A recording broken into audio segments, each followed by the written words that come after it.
I used to go dance down by the Spiral Zone until John Law shut it down. Andrew, and this is Katie's Toys. On today's MIA 80s Ladies, we're going to be looking at a property, sort of mid to late 80s that came out that really and truly got lost in the shuffle, which isn't surprising given, how much was, happening at that time. But, it's certainly worth talking about. And it's certainly, an interesting character, if not kind of two in this episode. So with all that, let's just get right into Spiral Zone's Corporal Katerina Kat Anastacia. Moose and squirrel. The genesis of Spiral Zone actually begins out of Japan, where there was a toy line made by Bandai, which had, really incredible figures, and were, reasonably popular there. But, during this time of, Robotech and Voltron even, of American companies bringing Japanese toys and cartoons over, this was one of those. And basically, the history of Spiral Zone pre-American shores is a whole other animal we're not going to get into today. However, Tonka got the toys, remade them here, a little crappier than Bandai did, but, of course, launching a new franchise. They had to do the cartoon, the lunch boxes, the comics, all the things. Unfortunately, if you've been paying attention, you know that 1986 and 1987 was an absolute bloodbath of competition for any new cartoon or toy line that came out. I mean, essentially there were, frankly, dozens, if not more, cartoons and toy lines all vying for your attention, for your parents' money, for time on the airways, for time on the toy shelves. I mean, we saw a lot of one-hit wonders during this time, and Ninja Turtles was looming just around the corner. As such, compared to other toy lines like, say Visionaries or Robotics or, any of those, this one really truly did kind of get lost in the shuffle. I mean, there's certainly still some fans out there, and there's still people who sort of want a revival of it, but, it's one of those kind of fever dreams where you kind of think, like, did this actually happen? And it did.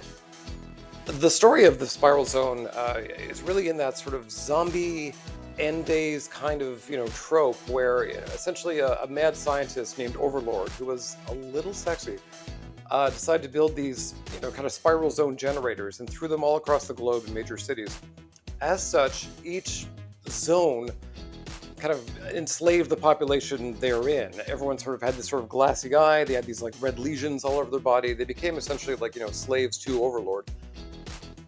Overlord would have his, a small army of minions known as the Black Widows, who would likewise, like him, be immune to the effects of the zone, but still would have the same kind of red lesions on their faces. However, they were fully autonomous from the general population. They would be faced by, an international team of, heroic types, very blonde, very hot, named the Zone Riders, and they had very specialized vehicles and armor that was incredibly rare, but allowed them to enter the zones and foil Overlord's master plans, whatever that was. The subject of today's video is, the medic from Russia, or the Soviet Union more specifically. This would have been Corporal Anastacia, so she was, again, sort of the fish out of water Soviet Union type. I mean, bearing in mind, this series was set in 2007, the futuristic world in the end times, so that didn't happen yet. But she was very much, sort of always that just thick accent Russian character, kind of doesn't understand Americans. Had a bit of a flirtation with the leader, whose name was Dirk Courage, and I kid you not, although I would too, to be honest.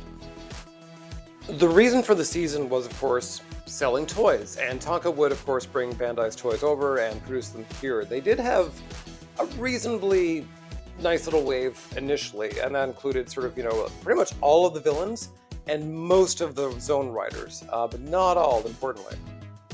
Very often, and particularly during this era, whenever we don't get the women, characters as action figures, I typically, cry foul, cry sexism, cry, girl figures don't sell, all that. This is, I kind of give this one a bit of a pass.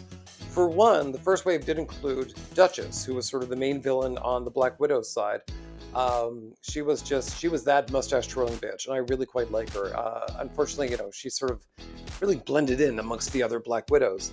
Anastacia, however, was planned for Wave 2 alongside the rest of the main cast of the Zone Riders, as well as a really cool kind of like generator playset that would have been, really kind of like upped the world building of the toy line. Unfortunately, as I mentioned before, Bloodbath, there was just no chance for this to succeed. And I think part of the problem is that timing and styling. So on the timing front, this was a very dark show. This was shockingly dark. This was something that, I remember I never actually saw it on TV. I saw it on VHS sometime after it had already been off the air. And I was just, I was oldish, but still, quite shocked about, the themes happening here. The red lesions on their faces, like the zombie, enslavement of people. It was really heavy. And I feel if this had been done a little later, even 10 years later, even, sort of as part of a Adult Swim blog or a Toonami blog, something like, kind of focused a little more on the teenagers or young adult kind of, audience, this might have actually like succeeded more. However, the other problem here is that between the writers and the Black Widows, everyone had a bit of too much of a samesies factor. I mean, the fact that, it was difficult to actually even like, understand that Duchess was made into a toy speaks to the fact that she kind of looks like everyone else. I mean, every time I think, oh, they didn't make any girls. They did. It's just that, all the widows, all the zone writers look the same. And it's a little boring, especially when compared to all the other colorful cast of characters and cartoons that came out at that time.